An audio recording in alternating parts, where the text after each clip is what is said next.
Benvenuti amici.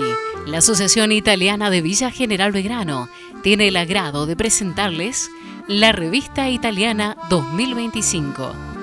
Un programa mensual pensado y realizado en Villa General Belgrano, con edición, difusión y aportes de vecinos de la villa, destinado a destacar todas las actividades culturales, sociales, artísticas y gastronómicas de nuestra asociación italiana, con el desarrollo de temas seleccionados, entrevistas especiales y testimonios impactantes. Engalana nuestro magazine una especial galería con imágenes y figuras de trayectoria internacional, en el marco de un análisis detallado y ameno de las espectaculares regiones italianas. Cada una de ellas con sus bellezas naturales, sus riquezas y valores humanos consagrados. Es nuestro homenaje a la cuna de nuestros antepasados que afianzaron la nacionalidad e identidad cultural en todos los foros del mundo. La Asociación Italiana de Villa General Belgrano ha ampliado su espacio y elevado el número de sus asociados, gracias a la difusión de su cultura musical, plástica y tecnológica. Magazine Italianísima se ha creado para compartirla con todos ustedes. Por eso, los invitamos cordialmente a participar de su gratificante programación.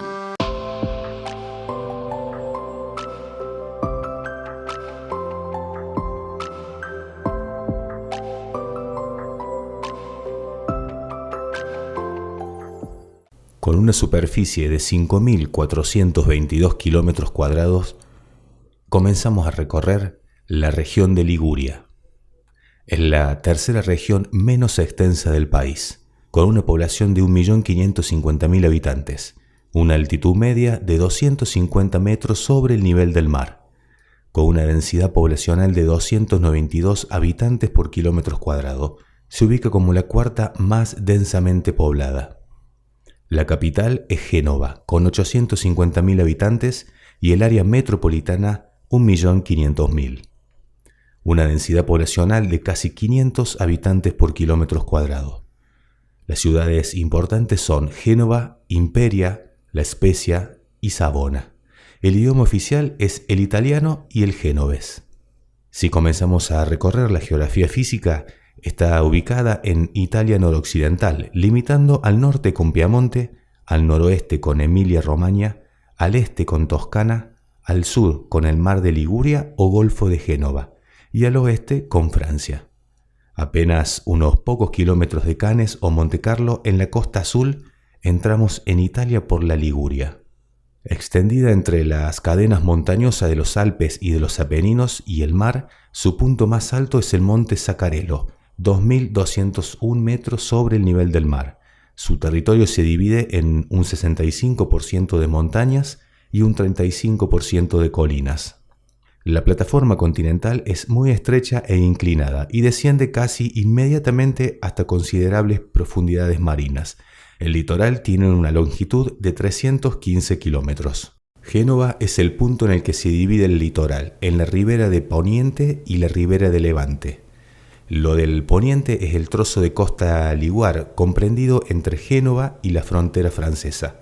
Cuenta con golfos, playas, pequeños pueblos de veraneo y también grandes extensiones de cultivos de hortalizas y flores. Por lo que se refiere a la ribera de Levante, es la parte de costa liguar, que va desde Génova al Golfo de la Spezia. Hay golfos y playas, como Portofino o Rapallo, y también Cinque Terre, que son 5 pequeños sugestivas y coloridas aldeas de pescadores. Génova es la capital y ciudad portuaria más importante de Italia. Es conocida por la función central que desempeña en el comercio marítimo hace varios siglos. En la ciudad antigua se encuentra la catedral románica de San Lorenzo, con una fachada a franjas blancas y negras, y con frescos en el interior. Tiene callejones angostos que llegan a plazas monumentales como la Piazza de Ferrari, donde hay una icónica fuente de bronce y se encuentra la sala de ópera Teatro Carlo Felice. Si recorremos la historia, a finales del siglo XIX se produjeron varios hallazgos de la Edad de Piedra de extrema antigüedad en las cuevas y abrigos rocosos de los alrededores de la Val Cirrossi, el acantilado rojo, cerca de Ventimiglia, en Italia. Uno de los más espectaculares fue el de los dos niños con cinturones de concha de caracolas, en lo que se denominó como la Cueva de los Niños, así como herramientas de piedra y varias estatuillas de Venus. A finales del siglo XIX, Alberto I, príncipe de Mónaco, financió la exploración arqueológica de las 7 cuevas más importantes. Estas recibieron el nombre de Cuevas de Grimaldi. En su honor, el hallazgo está expuesto en el Museo de Antropología. Buenas noches. Italianísima se traslada nuevamente a otro lugar precioso de Italia, al norte, a Liguria. Para ubicarnos fácilmente cómo estamos en Liguria, imaginemos lo siguiente. Venimos por la costa azul, por la Riviera Francesa, pasamos a Cannes, Monte Carlo, Mónaco, y pocos kilómetros más adelante nos encontramos con el límite con Italia. Ahí entramos en la Liguria. La Liguria es una franja maravillosa que tiene entre 7 y 35 kilómetros de ancho y un largo de 240 kilómetros de largo, siempre bordeando el mar Ligur. ¿Qué es especial esto? Es muy especial porque se dieron cuenta hace cientos de años que era un lugar especial por el clima. ¿Debido a qué? Por un lado tenían el mar, la costa del mar, y por otro lado las montañas que impedían que los fríos y los vientos del centro europeo bajaran hacia el sur. Entonces, de esa manera, se dieron cuenta que era un clima especial. Eran todas poblaciones de pescadores, muy simples, pero en un momento, diría a principios del siglo pasado, dijeron, ¿por qué no hacemos de esto un lugar turístico? Y ahí comenzaron a crecer los lugares turísticos, Bordighera, Ospedaletti, Alassio, Ventimiglia, que fue la primera que tomamos cuando entramos en Italia, y San Remo. De esta manera llegamos por esta costa hasta el centro de la Liguria, o sea, la capital de la Liguria, que es Génova.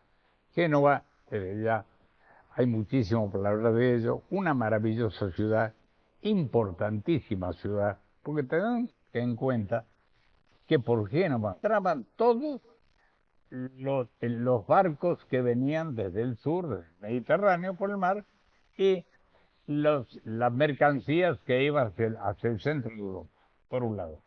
Por otro lado, vamos a decir algo que nos atañe muchísimo a nosotros.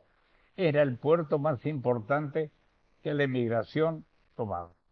O sea, todos nuestros antepasados seguramente han salido de Génova, importante. Pero siguiendo por esto, vamos a encontrar que en esa franja, es una franja de tierra fértil, con muchos pueblecitos chiquitos para descubrir y una tradición culinaria incomparable. Nació, como decía recién, un pueblo de pescadores y empezaron a encontrarle el sentido al turismo. De ahí que fueran creciendo a lo largo de la costa con un rosario de bahías azules, promontorios verdes, pequeños puertos de estaciones balnearias. San Remo, que es la Riviera de las Flores, en 1951 dijeron, ¿por qué no hacemos acá el Festival de la Canción Italiana? Y comenzamos con el turismo. Y se creó hace más de 70 años el Festival de la Canción Italiana. Bueno, de ahí, si vamos de Génova hacia la zona del Levante, vamos a encontrar poblaciones como Rapallo, Sestre Levante, Porto Venere y desde allá Cinque Terre. Cinque Terre es una población, 5 poblaciones muy pequeñas bueno, ahora no tan pequeñas, han crecido muy pequeñas, eran de pescadores y fueron creciendo y están colgadas sobre el mar prácticamente, con las casas de colores preciosos, hermosos, que fueron creando.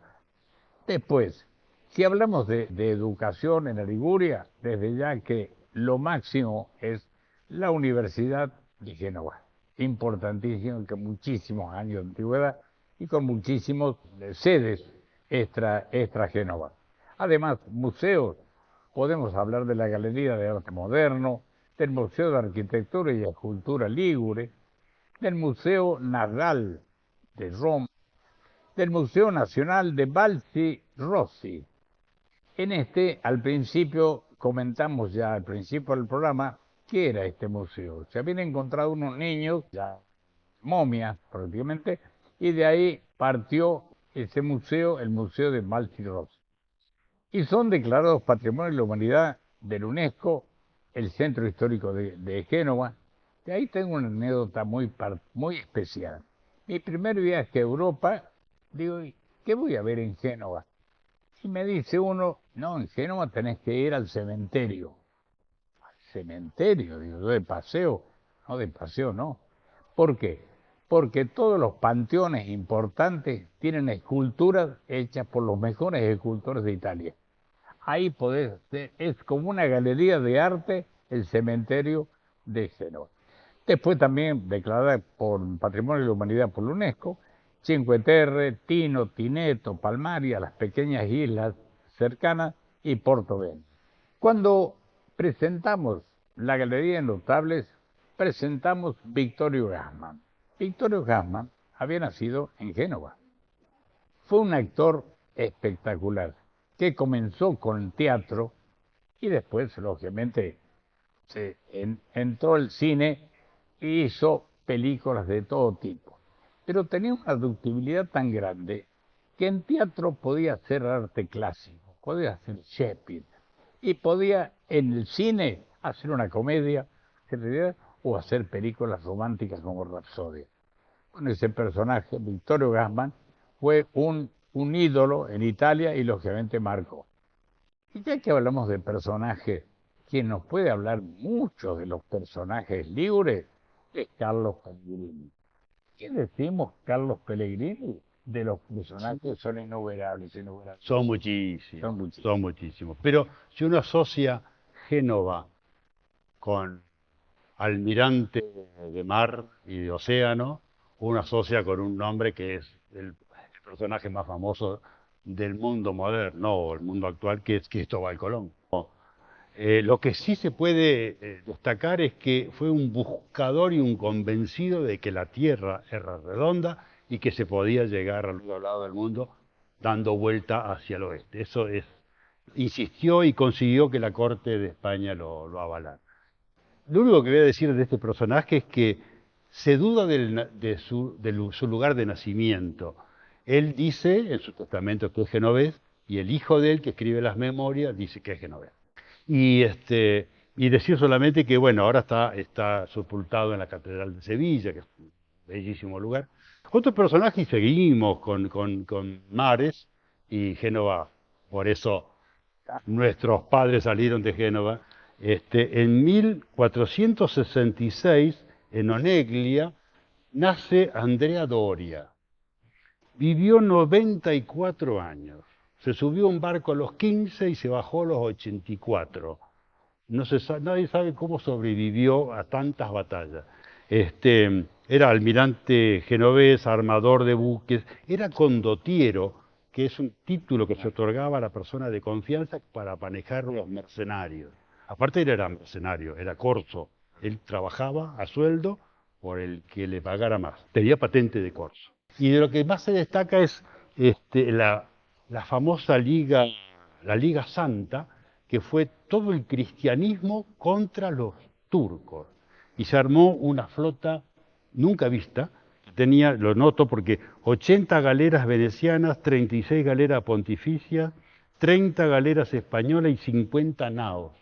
Todos para atacar a Barbarroja, que era el que defendía el Imperio Otomano, que se le escapó siempre, nunca lo pudo agarrar. Pero bueno, esa liga fue famosa porque era un estratega de las batallas navales, era genial. Ya estaba retirado, pero hubo una amenaza a Génova, el puerto de Génova, así que a los 84 años volvió a formar una pequeña estrategia para defender el puerto. Era muy genovés, muy fanático de Génova, muy antiveneciano, la rivalidad de ese momento, obviamente, que Sí, había. sí. Y está enterrado en la iglesia de San Mateo de Génova. Y bueno, contactos infinitos durante toda su vida con los que le pagaban para defender lo que había que defender. Sí, sí. Y eso me trae a la memoria el transatlántico Andrea Doria, que fue muy famoso por varias cosas. Primero porque fue un buque muy importante, votado en 1951 y se hundió en el 56. Un choque con un barco noruego y se hundió. O sea, tuvo muy poca vida y construido en Génova, el astillero de Génova. Tenía un gemelo que era el Cristóforo Colombo, que sí trajo muchísimos inmigrantes italianos a Argentina y a Estados Unidos.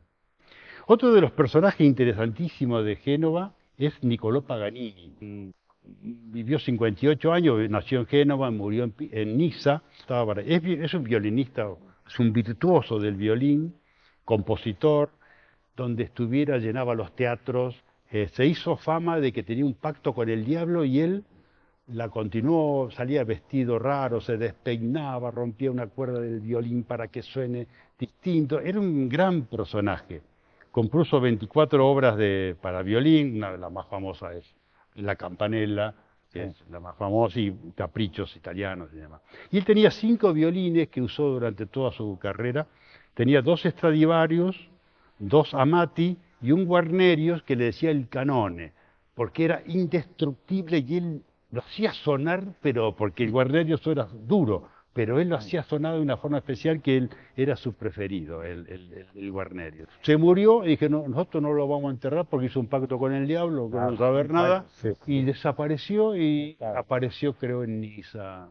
Esos son los personajes que elegimos de la Liguria. Hablamos bastante de Liguria, sobre todo yo hice hincapié en la parte turística, que es muy importante.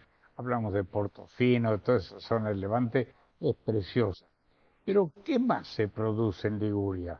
Debemos preguntar a nuestro invitado, que a su vez le damos la bienvenida, es un nuevo integrante de Italianísima. Leo Loco. Bueno, Leo, muchas gracias por la invitación y es un gusto y un placer. no, a ver, ¿qué es lo que estamos produciendo también en Liguria? Mira, si hablamos de la economía de Liguria, no lo podemos hablar de forma aislada. Tenemos que hablar de un triángulo conocido en los libros de economía de esta forma. Un triángulo que forma Lombardía, Piamonte Claro. y Liguria. Se lo ha llamado como el motor económico de toda Italia, y lo fue por mucho tiempo, ¿no? Sobre todo antes de la famosa globalización. Liguria, conocida por su puerto, digamos, como decías vos al principio, toda la producción de Centro Europa sale por el puerto de Génova. Ingresa también todas las materias primas que vienen del hierro, que se lleva de acá, de muchas materias primas, ingresan también a la industria. A la industria metalmecánica de Turín, ¿no? Que está en Turín. Entonces tenemos el centro financiero y tecnológico en la ciudad de con cabeza en la ciudad de Milán, la industria metalmecánica en Turín y el puerto de entrada y salida en Génova. Entonces, ¿qué es lo más importante, a mi entender, dentro de la economía de Génova, sin despreciar el resto? Es el centro logístico que es la ciudad, ¿no es cierto? Desde el siglo XI, digamos, su puerto se caracteriza, ¿no?, por su movimiento, por sus instalaciones y estas, que bueno, sigue siendo hasta ahora, esta fenomenal, 30 kilómetros prácticamente de costa y unas características de la costa escarpada que facilita, ¿no es cierto?, el tema del puerto. Si me permitís una acotación que me hiciste acordar. Sí.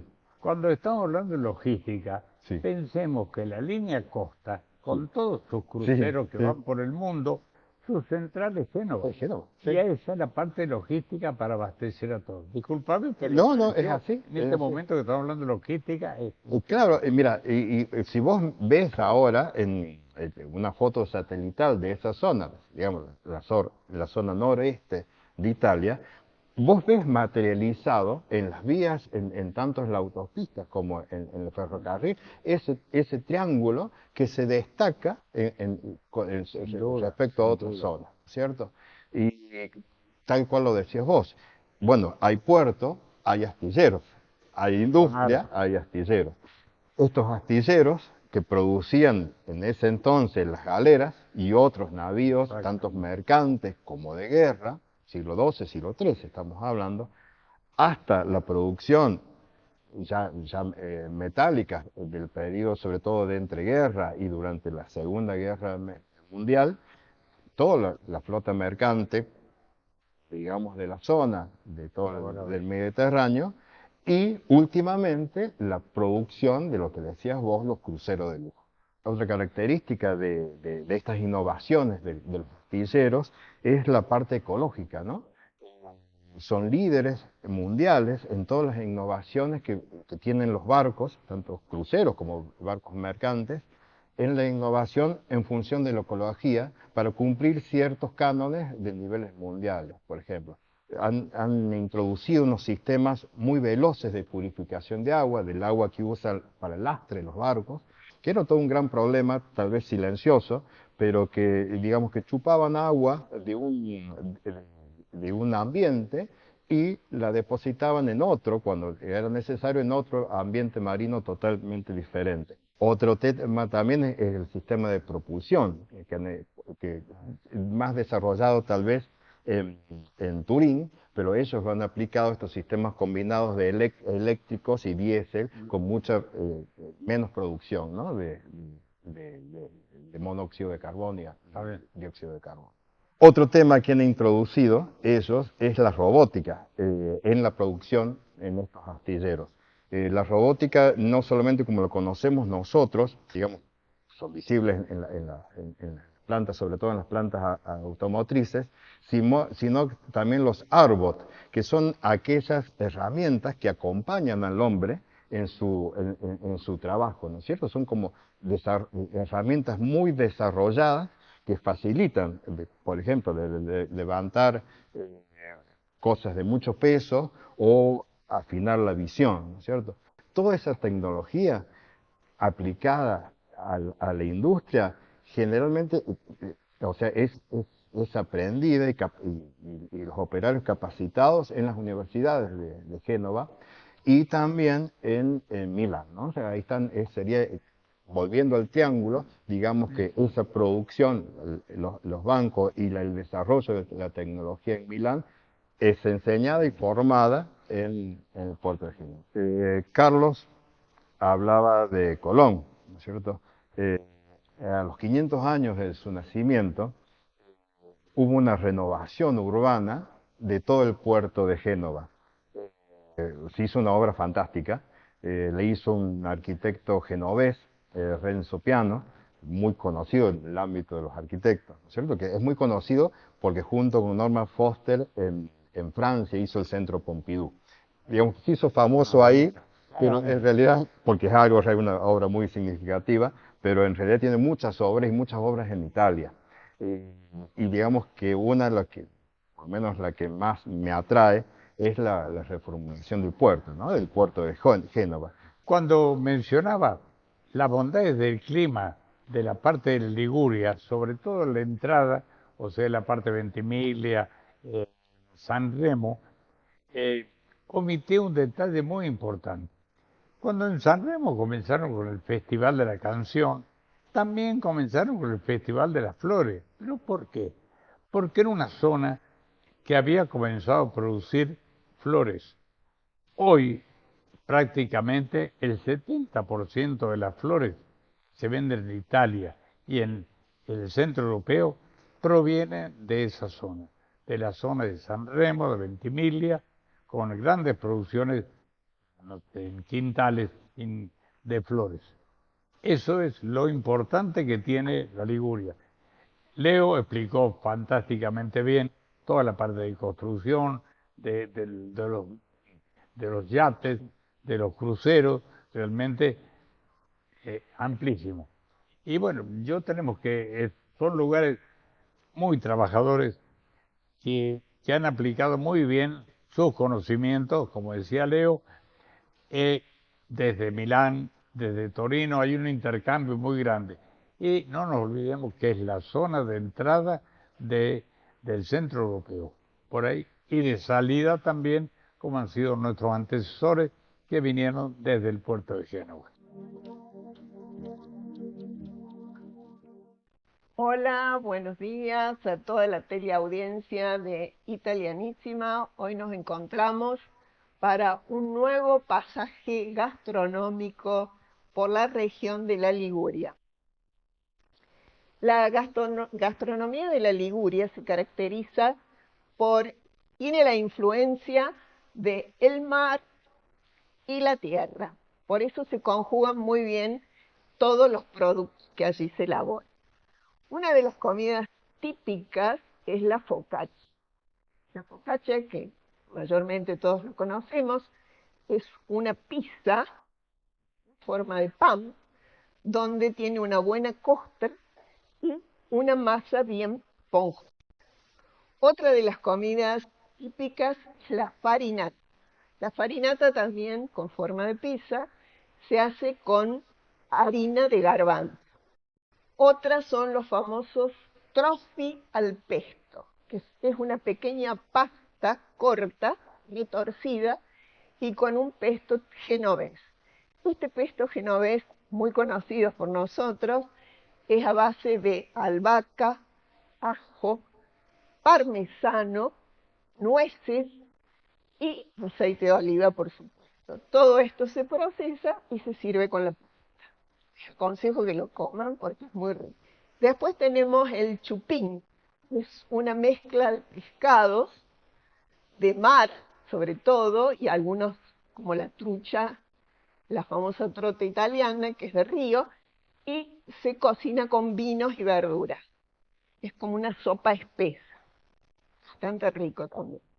Después tenemos el famoso conejo a la Liguria. Este conejo también es muy, muy rico, que se cocina con vino blanco y hierbas aromáticas. Y por último, el pan dulce genovés, que es el famoso pan dulce de Navidad que nosotros consumimos, simplemente que se ponen frutas abrillantadas o confitadas. No lleva frutos secos. Bueno, nosotros vamos a ir, siguiendo a Ana, con los vinos de Liguria. Sabemos que es la región más pequeña de Italia, aproximadamente 2.000 hectáreas, llamada Riviera Italiana, limitada con Francia por un lado y con Toscana por el otro. Ya los etruscos y los griegos fueron los primeros en cultivar las vides. Es una zona principalmente montañosa entre los Alpes y los Apeninos, por lo tanto exige el cultivo de los famosos vinos de terraza, de los cuales ya hemos hablado. Las variedades tintas más comunes de Liguria son la uva rosese y la Ormeá, y las variedades blancas más comunes son la cepa Vermentino, la Bianchetta genovese y la Pigalle. El 70% de la producción de esta región es de vino blanco. Es una región de clima mediterráneo, de suelos escarpados, de laderas empinadas, cerca del mar y protegida de los vientos fríos. La cepa Vermentino da vinos blancos bastante intensos, frescos, minerales, afrutados, ideales para los platos veraniegos. La cepa Bianchetta genovese, de estructura fragante y aromática, da vinos más delicados y más accesibles. La uva Simiccia da también vinos frescos y minerales enérgicos, aromáticos, con una amplia paleta de aromas. Con la cepa Bianchetta y con la cepa Simiccia se dice que lo hacen los liguríes los vinos espumosos. También hay una cepa Silegiolo, muy significativa del Levante Ligur, que da vinos tintos ligeros, afrutados y con poco tanino. En la zona de Cinque Terre, típica de los vinos de terraza, son vinos blancos, estructurados, finos, elegantes, con enorme poder de crianza. Por eso reciben el nombre de Ciacetra. Ciacetra se debe a que llevan por lo menos 3 años de crianza en maderas o en cubas de acero. Un vino de la región para recomendar, yo les recomendaría el Campo Grande Cinque Terre Ciacetra. Ciacetra por su largo añejamiento, y es un vino elaborado casi totalmente con uva Vermentino. Es un vino que lleva 3 años de añejamiento en madera, como dijimos, que es fino, exquisito como pocos, y con los aromas que le permiten remitirse a los suelos de los vinos de terraza.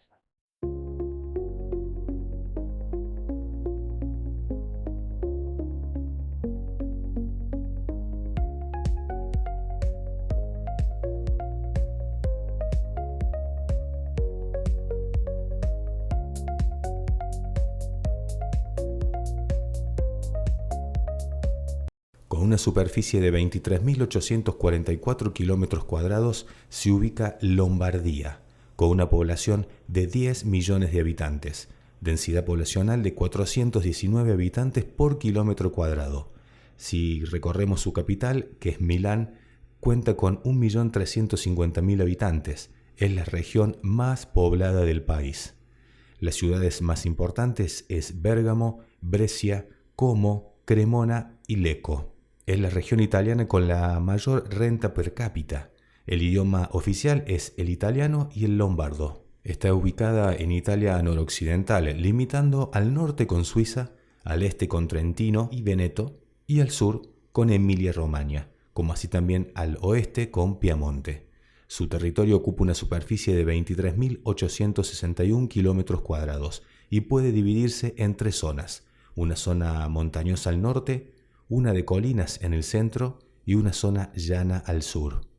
En la zona de los Prealpes se encuentran los grandes lagos glaciares que son el Lago Mayor, Lago del Lugano, solo una pequeña parte es italiana, Lago Como, Lago Iseo y Lago Idro, como así también el Lago Garda, que es el más grande de los italianos.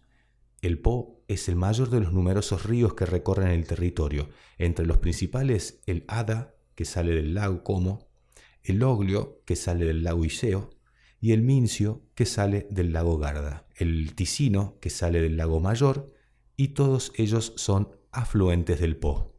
En la zona de los grandes lagos crecen olivos, cipreses y alerces, así como variedades de flora subtropical, como las magnolias, las azaleas y las acacias. La zona de montaña se ve caracterizada por la vegetación típica de toda la cadena de los Alpes italianos. Los lagos de la zona prealpinos ejercen una influencia moderadora, permitiendo que el cultivo de productos típicamente mediterráneos como los olivos y los cítricos. La Lombardía cuenta con muchas áreas protegidas. Las más importantes son el Parque Nacional del Stelvio, que es el parque natural más grande que tiene Italia, y con una vida silvestre típicamente alpina. Ciervos, corzos, cabras, rebecos, zorros, armiños y también águilas reales. Y por otra parte, el Parque Natural Lombardo del Valle de Ticino, para proteger y conservar uno de los últimos grandes ejemplos del bosque fluvial en Italia septentrional. Bueno, ahora vamos a entrar en otra región muy importante, que es la Lombardía. La Lombardía es vecina de Liguria, también vecina del Piamonte, y es una zona importantísima desde todos los puntos de vista que vamos a observar en este momento. Comenzó con los artistas que en aquel tiempo tenía un campo arquitectónico muy importante. De ahí que tenemos basílicas importantes, mansiones importantes, el famoso San Ambrosio de Milán y desde ya el Duomo, que ni hablemos de importante. A su vez, numerosos castillos, no solo en Milán, sino en Como, en Monza, en Brescia, y la Cartuja de Pavia, que es evidentemente muy famosa desde ya. La pintura en Lombardía tuvo un particular ascenso durante el siglo XIV, con destacados pintores. Desde ya, los más renacentistas recordados son Bramante y Filarete, que son desde ya. Y el pintor máximo de Lombardía, que es Michelangelo Caravaggio, del cual sus obras son muy cotizadas desde el punto de vista. Pero no tenemos que olvidar también que la última cena de Leonardo da Vinci se encuentra en la pared del comedor del antiguo convento dominico Santa María delle Grazie en Milán. Si hablamos de la Catedral de Milán, el Duomo se inició en 1386, finalizó en 1965. Es una de las iglesias del culto católico más grandes, tiene 157 metros de largo y se compone de una nave central y 4 naves laterales. La nave central tiene una altura de 45 metros y puede albergar hasta 40.000 personas. Es una maravilla desde todo punto de vista. El interior está profundamente decorado con mármoles en varios colores e inmensos ventanales. Desde ya que estamos hablando de una catedral gótica. Hay un hecho que es muy destacado y que yo lo mencionaba recién. En 1480 lo invitan a Leonardo da Vinci a que visitara la construcción del Duomo de Milán porque había varios problemas que no podía resolverlo. Y como Leonardo da Vinci, dentro de todas sus actividades que tenía, que eran inmensas, de pintor, de escultor, de todo, a su vez tenía esa fase de inventor, y lo invitan. A su vez aportó varias ideas, pero que no fueron llevadas a cabo en ningún momento. Pero tenemos otro hecho histórico que es muy interesante. El 20 de mayo de 1805, Napoleón Bonaparte estaba a punto de ser coronado rey de Italia. Frente a esto, se encontraba en Milán y dijo, bueno, hay esta catedral, hay que terminarla. Calculá que llevaba varios años trabajando en ella. Dice, inmediatamente la vamos a arreglar y el Tesoro de Francia va a abonar todos los gastos necesarios, cosa que nunca se hizo. Pero sirvió para que en 7 años se terminara prácticamente la catedral. Por eso es el hecho de que tiene en unos pináculos un monumento, una estatua de Napoleón conmemorativa de ese hecho. La catedral siguió trabajándose como muy lentamente y finalmente en 1965 se finalizó, no obstante colocando la última puerta. No obstante, la fachada se volvió a refaccionar en el 2008, o sea que estamos hablando de tiempo muy, muy cercano.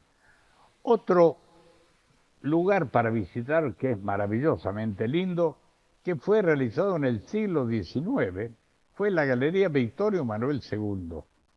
Está considerado, está muy cerca de la Piazza del Duomo, sobre un costado y prácticamente unido con otro hito de Milán, que es la Scala de Milán. Está formada por dos arcadas perpendiculares con bóvedas de vidrio maravillosas y se entrecruzan formando un octeto. Pero a su vez, aquí se encuentran, sobre todo para atenderlos, sobre todo los turistas y los visitantes, las tiendas más famosas de Milán.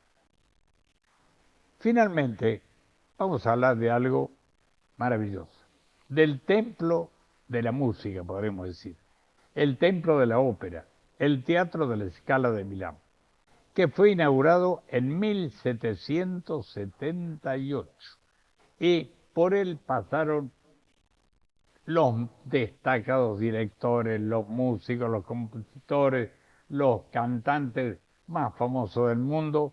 Para llegar a la Scala era el pináculo máximo al cual se podía ascender.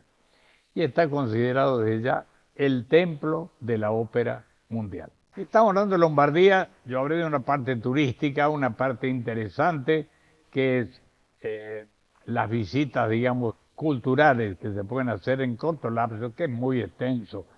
Solamente cite algunos de Milán.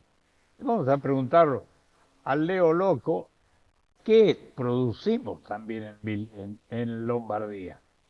Mira, si hablamos de Lombardía, si hablamos de su capital, Milán,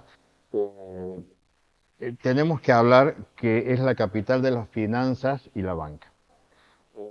Ahí se encuentra la sede de los principales bancos internacionales y la principal sede de la Bolsa de Italia. Tenemos que hablar de diseño, tal vez lo más conocido, la moda, pero en realidad el concepto de diseño de Milán es mucho más amplio.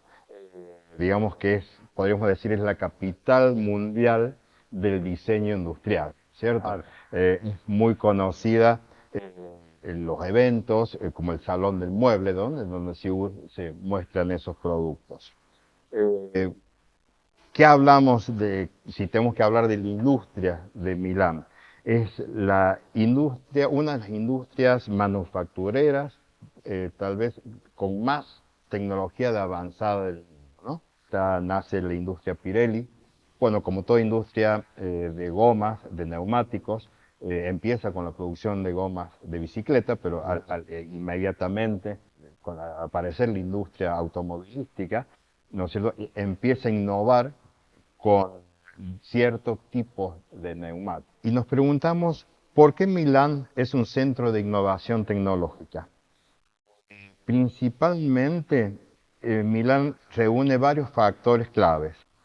Primero, la localización de grandes universidades, de politécnicos y escuelas secundarias con esta visión, ¿no es cierto?, de innovación, de producir nuevos productos y reformular los productos existentes.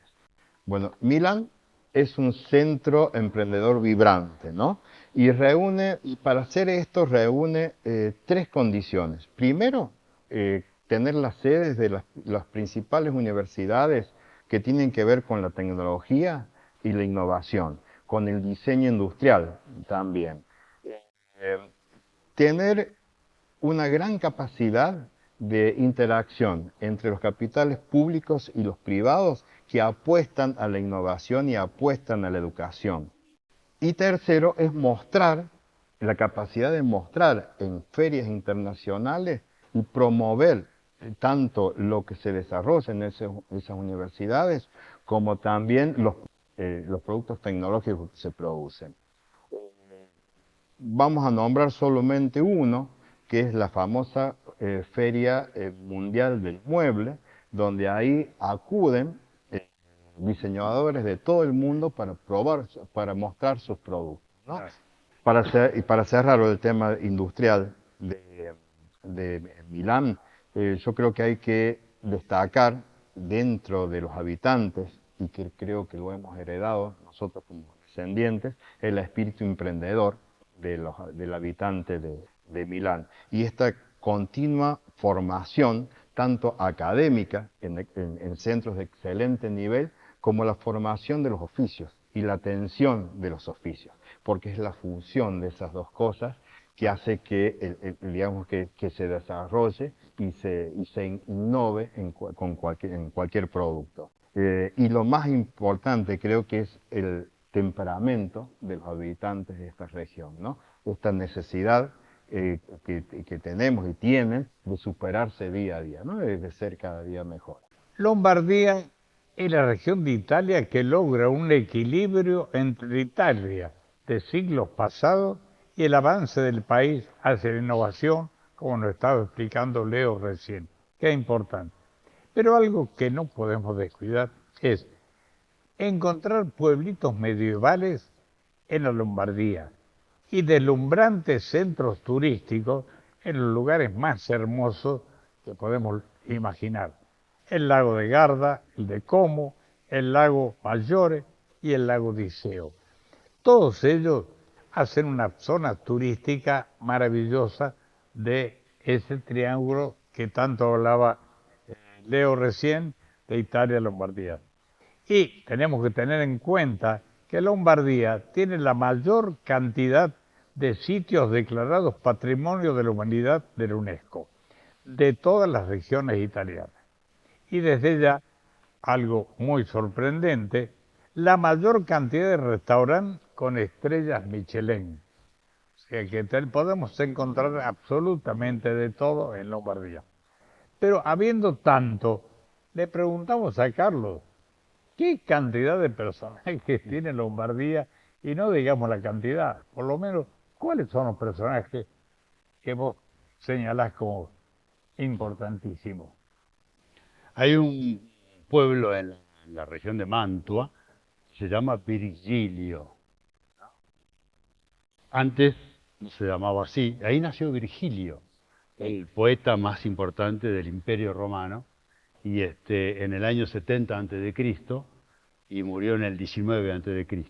Fue el poeta del imperio, obviamente, que escribió la Eneida, la bucólica, la geórgica, que era protegido y amigo personal de César Augusto, y es un personaje queridísimo porque, bueno, es un gran poeta que se transmitía su poesía en todas las reuniones del Senado.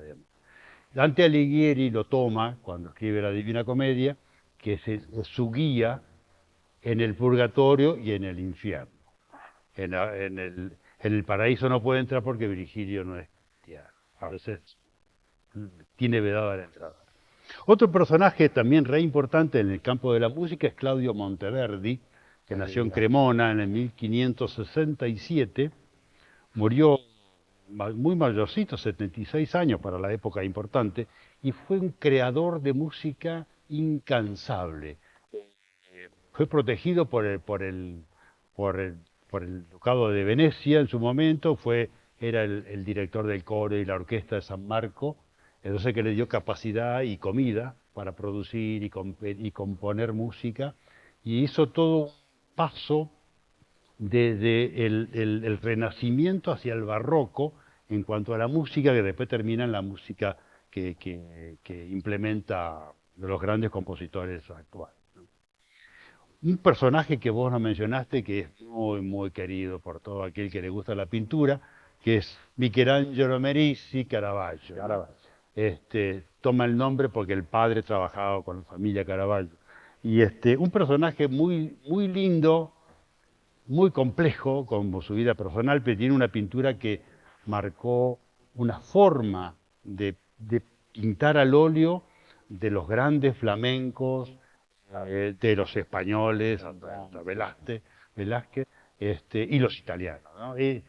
Vivió muy poco, vivió 39 años, y de los cuales la mitad de su vida fue un lío, estuvo preso mucho tiempo, fugado, profugado, mató a uno en una taberna. Era un personaje ingobernable, pero un pintor exquisito.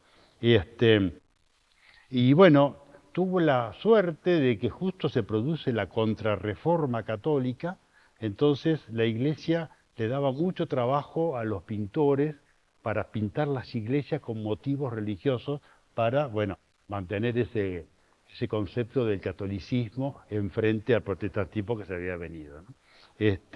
No se sabe cómo murió, se supone que lo mataron. En el 2010 recién encuentra su cuerpo a través de estudios genéticos, se supone que es él, pero bueno, así murió, pobrecito, en una zanja de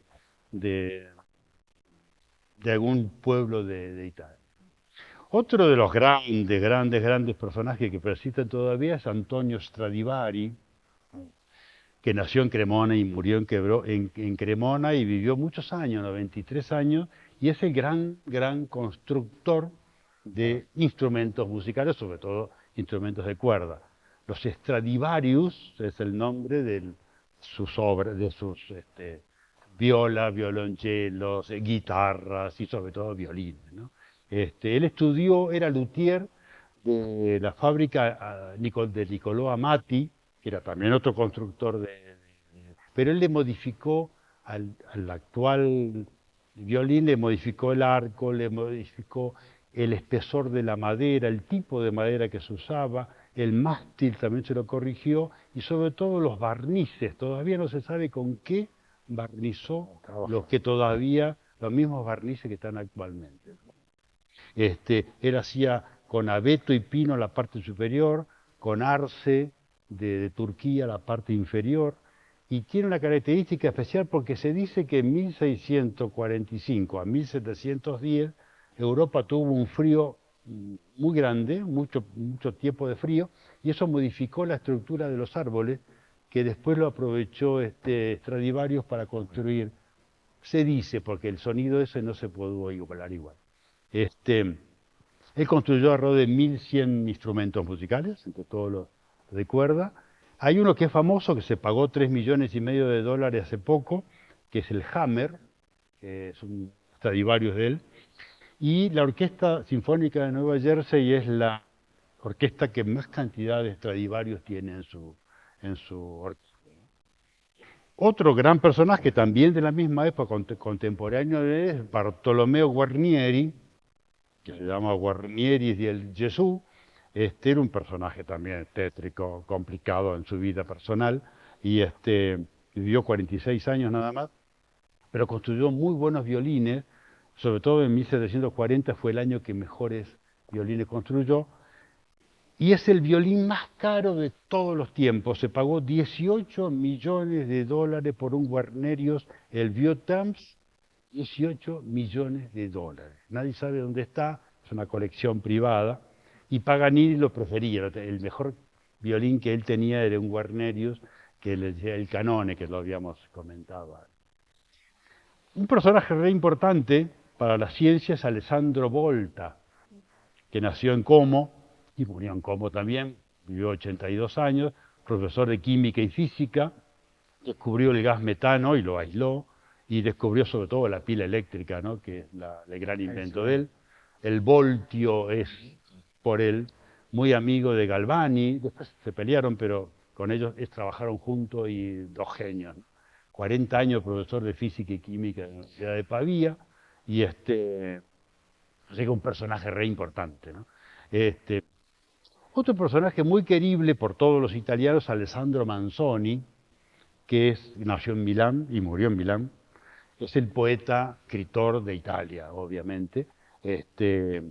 Muchas obras de poesía popular, y después se hizo católico y componió muchos himnos católicos y demás. Escribió un poema muy famoso a Napoleón, y después otro contra los austríacos, pero es famosísimo por la novela Los novios, de Manzoni, y que fue, para escribirla, se fue a vivir a Florencia para escribirlo en florentino, para que sea el origen, la palabra original. Cuando él muere, fue gigante la sepultura, la gente que lo siguió, y al año se hizo una misa donde Verdi compone la misa de Requiem en honor a Manzoni. Otros personajes importantes también, Angelo Roncalli, que nació en Sotoilmonte, que fue papa con el nombre de Juan XXIII, Pablo VI, que nació en Brescia, que también fue papa y arzobispo de Milán, y un personaje muy, muy querido, porque lo hablamos cuando hablamos de cine italiano, que es Luchino Visconti, que nació en Milán en 1906. Él es un gran director de ópera, es un regisseur de ópera de la Scala de Milán, de la Ópera de París, del Covent Garden de Londres, pero trascendió, incluso la familia de ellos, de Visconti, que eran nobles, eran protectores de la Scala de Milán, eran como los que cubrían todas las necesidades de la Scala. Pero a nosotros nos trascendió más como director de cine, obviamente, y es el padre, el iniciador del neorrealismo italiano, que en el año 1943 filma Obsesión, que es el comienzo de lo que va a ser después todo el neorrealismo italiano, que fue el momento más alto de la cinematografía italiana. Él filma varias películas, La Terratrema, que hablamos la vez pasada, en Sicilia, Censo, que es un conflicto con los austríacos, Rocco y sus hermanos, La caída de los dioses, Muerte en Venecia, El Gattopardo, también lo mencionaba la vez pasada en Sicilia. Así que bueno, estos son los personajes que seleccionamos para hablar de esta prodigiosa tierra de Lombardía. Realmente, Carlos, ha sido maravilloso este paseo por la Lombardía, y voy a recordar algo muy importante. Una de las figuras que pusimos que nació en Milán fue Mina, famosa cantante que grabó cientos de canciones. Fue la destacadísima. Creo que no hubo nadie que tuviera la calidad, la tesitura, el largo de la escala de su vocalización como Mina. Nadie. Ninguna realmente, de la parte latina, absolutamente ninguna. Ahora nos vamos a la gastronomía de la Lombardía. La Lombardía se caracteriza por su riqueza y variedad en platos que reflejan tanto la influencia alpina como la llanura padana. No nos olvidemos que la llanura padana es lo que se llama la llanura que riega el río Po. De ahí esta variedad que tiene de gastronomía. Uno de los platos más reconocidos en Milán es el risotto a la milanesa. Este risotto se hace con un arroz típico que es el carnaroli, del cual se obtiene un risotto cremoso. Y la característica es que lleva azafrán.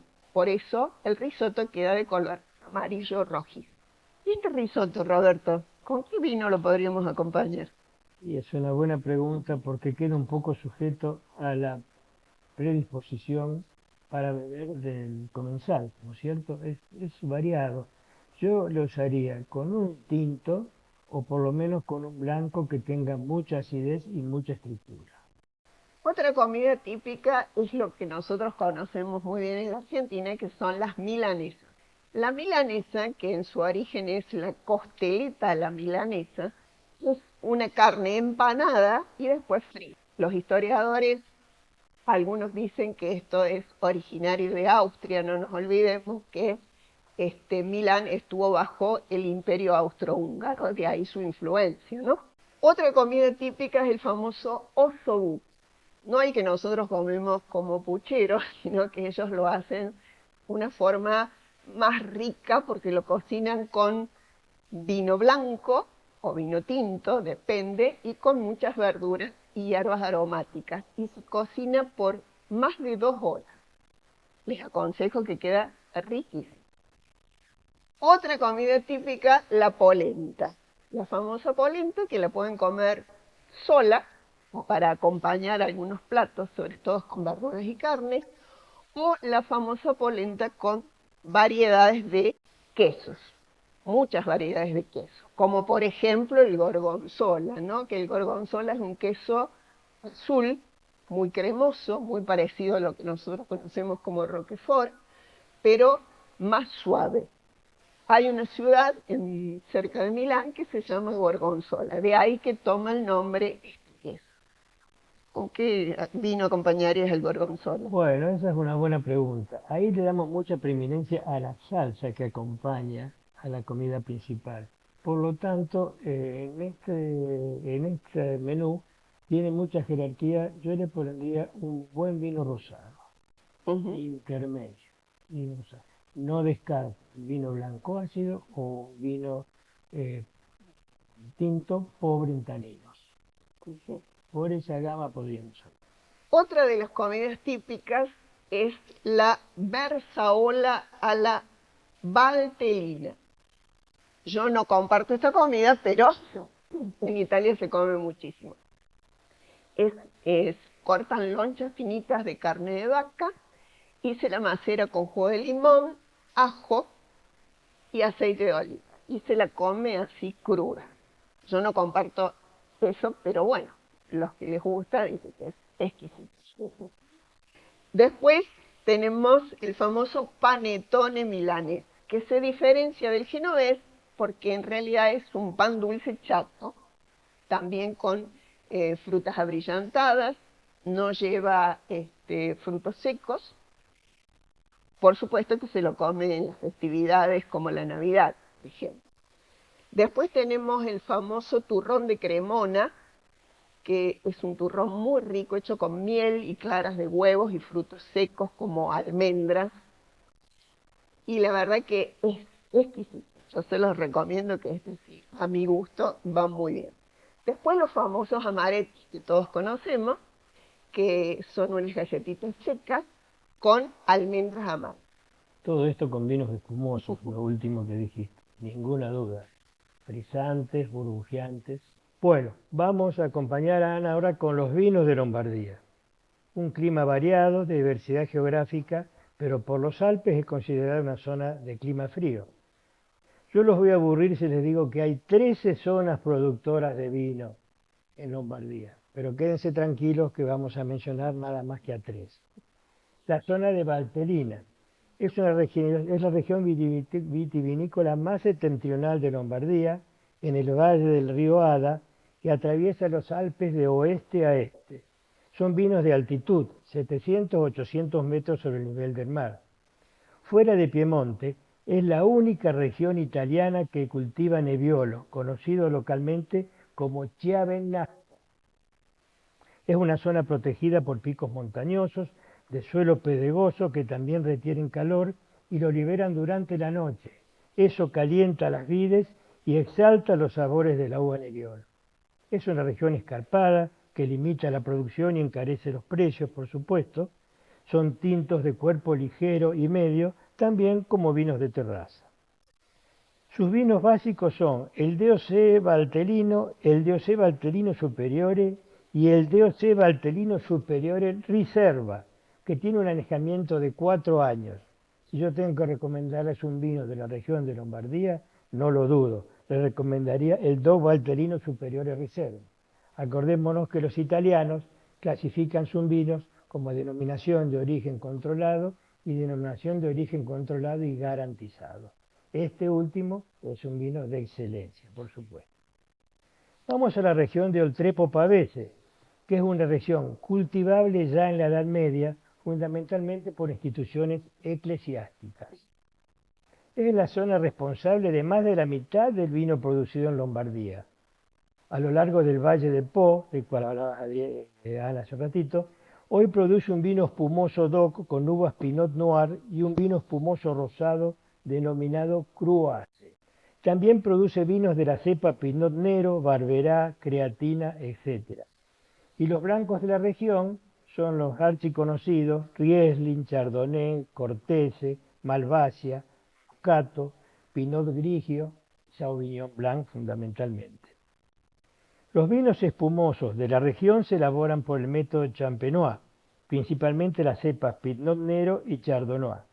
¿Por qué el método Champenois? Este método Champenois consiste en que el vino se elabora en su barrica y después completa su envejecimiento en botella. Como son vinos espumosos, por eso vamos a ver que la botella tiene un esqueleto de alambre en el corcho para que el corcho no salga disparado. ¿Por qué? Porque para elaborar y completar el envejecimiento en botella se agregan azúcares y levaduras que aumentan la presión de la botella, juntamente con el dióxido de carbono. Eso aumenta la presión y ese esqueleto de alambre retiene el corcho. Por eso al descorcharlo el corcho salta o vuela. Son vinos espumosos y sumamente burbujeantes. Este método Champenois tiene como fundamento que el vino burbujee, que se hagan burbujas en los vinos espumosos. Los estilos frisantes son ligeramente espumosos, pero se hacen con uva bonarda y moscato y son un poco más dulces que el champán que nombramos nosotros en Argentina.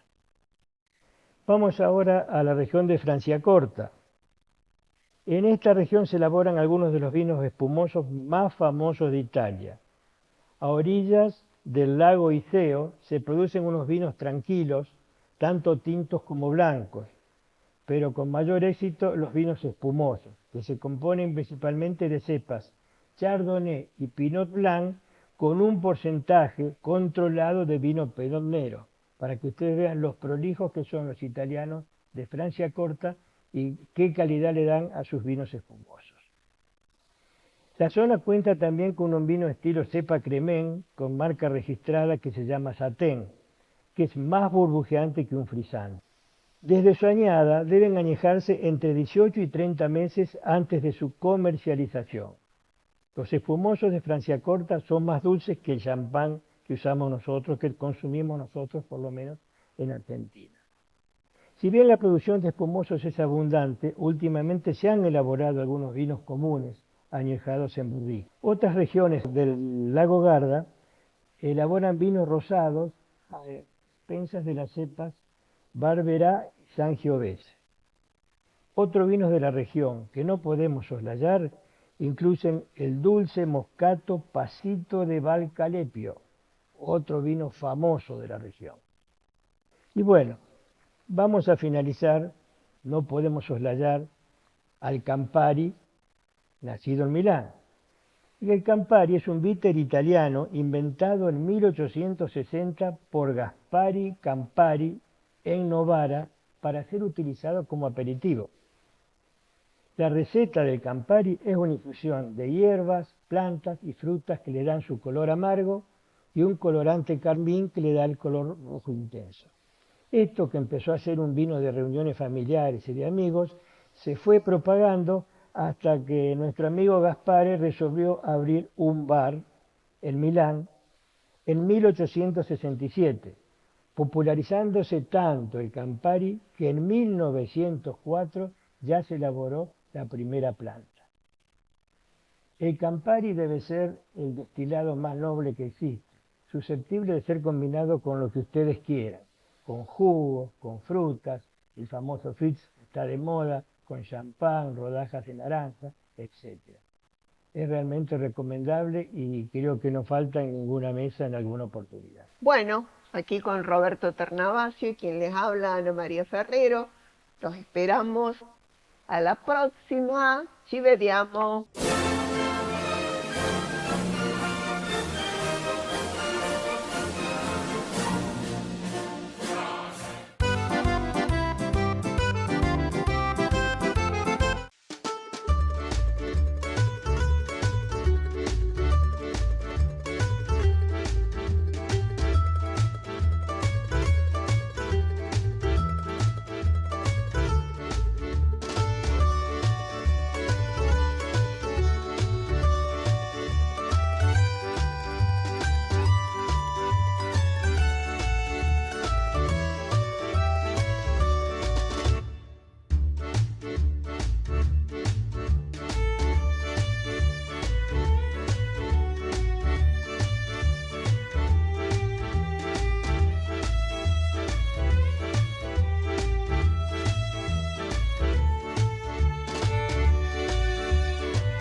La Asociación Italiana de Villa General Belgrano invita a asociarse y compartir sus actividades.